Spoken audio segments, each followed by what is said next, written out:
Hello everyone, welcome to China Daily Big Talk.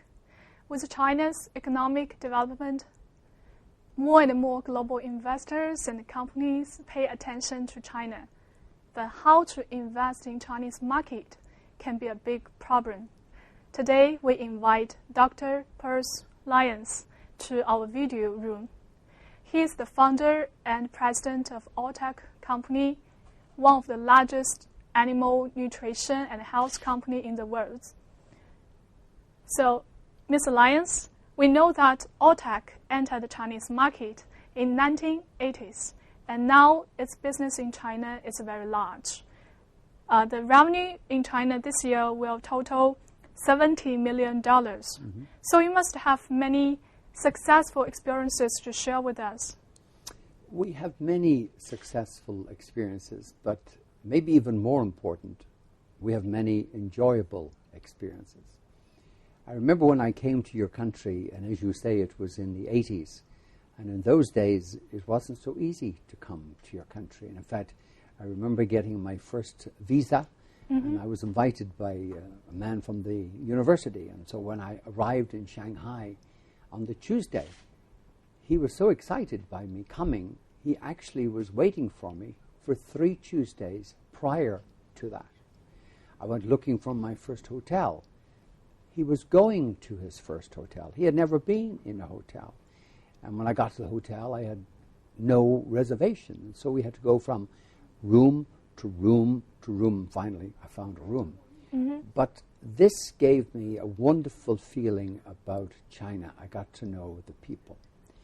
And there are many rules about building a business. My business, I'm fortunate, I started the business in 1980 with $10,000. Yes. And today we do maybe $600-700 million in business. And our target is $4 billion. And of that $4 billion, 25%, $1 billion, should be in China. So why China? By 2015? About 2015. So why China, and what advice would I give to people if they're trying to open in China? First of all, I think you need to leave your business schools behind you. I think you need to leave your business plans behind you as an entrepreneur. And remember, an entrepreneur sees things that others don't see, or even if they do see, but the entrepreneur goes for it. An entrepreneur realizes there's an opportunity, but only if you take that opportunity in the lifetime of the opportunity. So what would be my rules? Not really rules, but number one, go early. We went before any of the big companies were coming. We came to China, so go early. Number two, ask questions. And after that, ask more questions. And after that, ask more questions. Because in any market, particularly China, the people will tell you what they want. So we go early, we ask questions. Be different. Be different. I'm obviously not Chinese. Mm-hmm. I'm Irish. So I go in as an Irishman, and I go in and I'm different. So I've gone in, I'm asking questions, I'm different. I need to be patient. And come to the second rules you mentioned. What questions did you raise when you came to China? When you go to anywhere, you say, what do you want? What are your problems? We're in animal health. Mm-hmm. And the problems of animal health, for example, in China today, are that you're the biggest consumer of pork in the world, the biggest. But every year a sow produces about 14 pigs per sow per year. If we could get that to 16, just 2, and our technology will let them do that, you will save 4 million tons of corn. 4 million. That's worth $1 billion savings. So you ask the questions, what are your problems? Our problem is we're not getting enough pigs. What are your problems? The meat quality is not good enough. What are your problems? Too many of the young animals are dying. What are your problems? And so when you ask those questions, The marketplace, any marketplace, will tell you what they require. So now I'm in early, I'm asking questions, I'm being confident, I'm using our technology. My background is in fermentation. I was a brewer. I know yeast. So I can't build a car. I can build a yeast. I can build different products. And the rules are also find somebody that you can trust. And if you find somebody you can trust, then you must trust. Not half trust. Trust. And it's been my experience that when you trust people, they will trust you. And then, in our case at least, we reinvest. We reinvest and we reinvest. I would love China to be the single most important group within the Alltech company. And frankly, I believe that is what's going to happen. In Tianjin, for example, we found a fantastic production facility, so we went to talk to the mayor. The mayor wanted us there. He liked the fact that we would employ people. And so here we are 2 years, 3 years later with a very wonderful place in Tianjin. My wife came and put a beautiful office here in Beijing. And we have another production facility. So we are not Chinese, but we are almost now Chinese. We're here to stay. Mm-hmm. And you've said that your company come here, one rule is to reinvest. And the revenue of Alltech in 2010 was $400 million. Mm-hmm. For a listed company, that might not be very large. But if a private company, it is huge. So is that your successful experience? It has been my successful experience.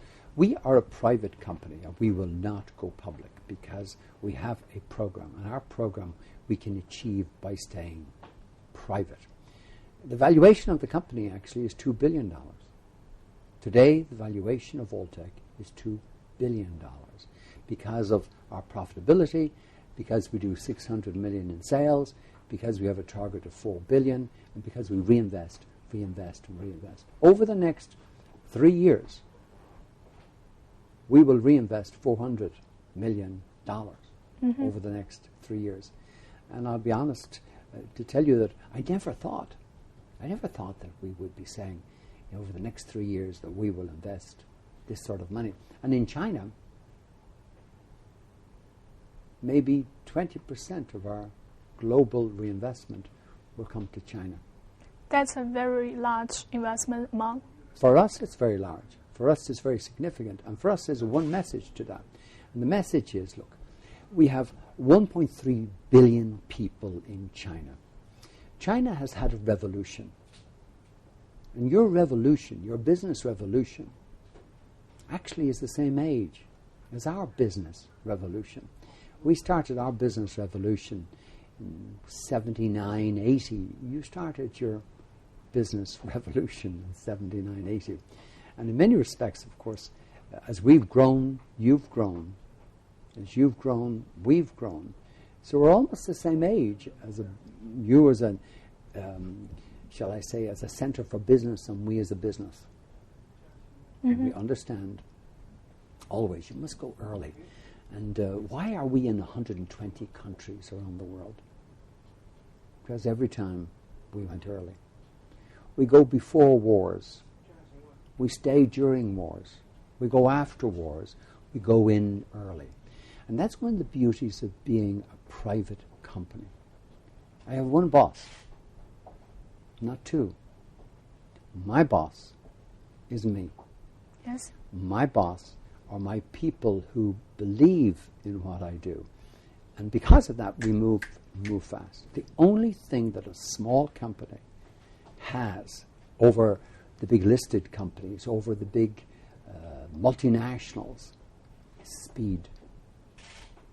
We go quickly, we make decisions, and I couldn't begin to tell you how many opportunities there are in China. For example, we started an ice cream factory outside of Alltech in Kentucky, and that ice cream we will make in your country.